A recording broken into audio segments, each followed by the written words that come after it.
Hi everyone, thanks for joining us again today for our chapter book story time reading. We're here at the Caribou Public Library and I am Miss Erin. Thank you so much for being here. So we're going to be continuing with Alice's Adventures in Wonderland by Lewis Carroll.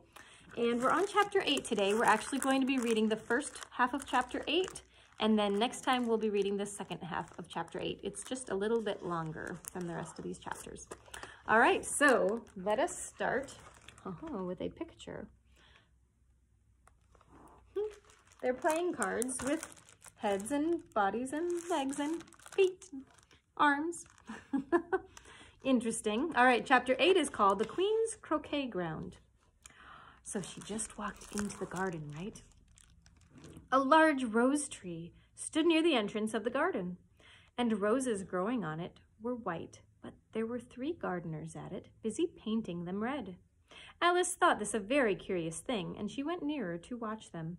And just as she came up to them, she heard one of them say, "Look out now, 5. Don't go splashing paint over me like that." "Oh, I couldn't help it," said 5 in a sulky tone. "7 jogged my elbow." On which 7 looked up and said, "That's right, 5 always lay the blame on others." "You'd better not talk," said 5. "I've heard the Queen said only yesterday that you deserve to be beheaded." "What for?" said the one who had first spoken. "That's none of your business, too," said 7. "Yes, it is his business," said 5, "and I'll tell him. It was for bringing the cook tulip roots instead of onions." Tulip roots. 7 flung down his brush and had just begun, well, of all the unjust things, when his eye chanced to fall upon Alice as she stood watching them, and he checked himself suddenly. The others looked around also, and all of them bowed low.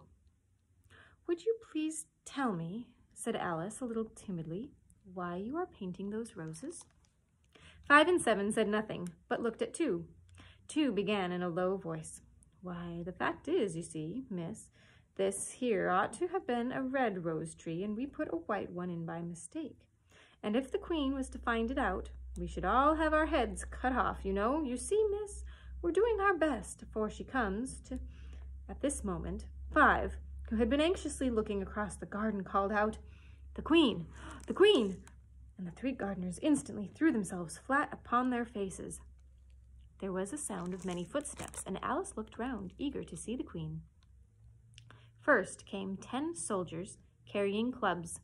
These were all shaped like the 3 gardeners, oblong and flat, with their hands and feet at the corners. Next, there were 10 courtiers.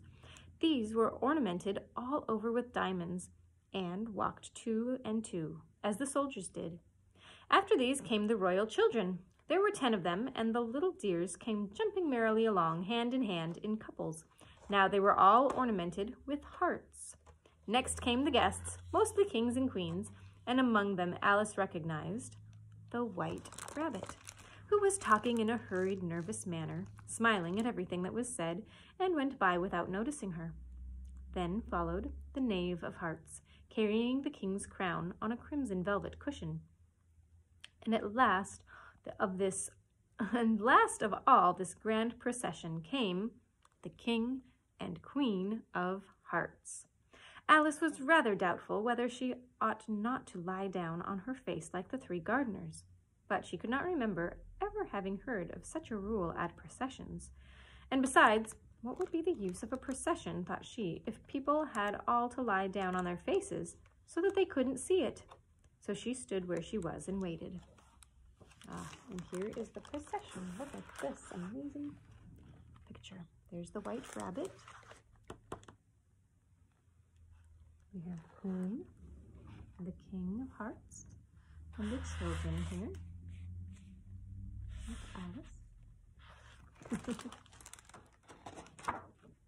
When the procession came opposite to Alice, they all stopped and looked at her. The Queen said, severely, "Who is this?" She said it to the Knave of Hearts, who only bowed and smiled in reply. "Idiot," said the Queen, tossing her head impatiently, and turning to Alice, she went on, "What's your name, child?" "My name is Alice, so please your Majesty," said Alice very politely, but she added to herself, "Why, they're only a pack of cards after all. I needn't be afraid of them." "And who are these?" said the queen, pointing to the 3 gardeners who were lying round the rose tree. For you see, as they were lying on their faces, and the pattern on their backs was the same as the rest of the pack, she could not tell whether they were gardeners or soldiers or courtiers or 3 of her own children. "How should I know?" said Alice, surprised at her own courage. "It is no business of mine." The queen turned crimson with fury, and, after glaring at her for a moment like a wild beast, began screaming, "Off with her head! Off!" "Nonsense," said Alice, very loudly and decidedly, and the queen was silent. The king laid his hand upon her arm and timidly said, "Consider, my dear, she is only a child." Here is the angry queen.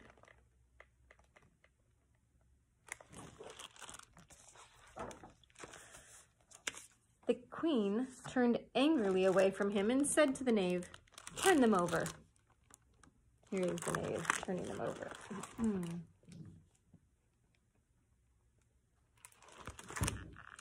The knave did so very carefully with 1 foot. "Get up," said the queen in a shrill, loud voice, and the 3 gardeners instantly jumped up and began bowing to the queen and the king, the royal children, and everybody else. "Leave off that," screamed the queen. "You make me giddy." And then, turning to the rose tree, she went on, "What have you been doing here?" "May it please your majesty," said 2 in a very humble tone, going down on 1 knee as he spoke. "We were trying—" "I see," said the queen, who had meanwhile been examining the roses. "Off with their heads!" And the procession moved on, 3 of the soldiers remaining behind to execute the unfortunate gardeners, who ran to Alice for protection. "You shan't be beheaded," said Alice, and she put them into a large flower pot that stood near. The 3 soldiers wandered about for a minute or 2, looking for them, and then quietly marched off after the others. "Are their heads off?" shouted the queen. "Their heads are gone, if it please your majesty," the soldiers shouted in reply. "That's right," shouted the queen. "Can you play croquet?" The soldiers were silent and looked at Alice, as the question was evidently meant for her. "Yes," shouted Alice. "Come on then," roared the queen, and Alice joined the procession, wondering very much what would happen next. All right, so that's where we're going to end for today. So I will see you next time. Have a wonderful rest of your night. Bye for now.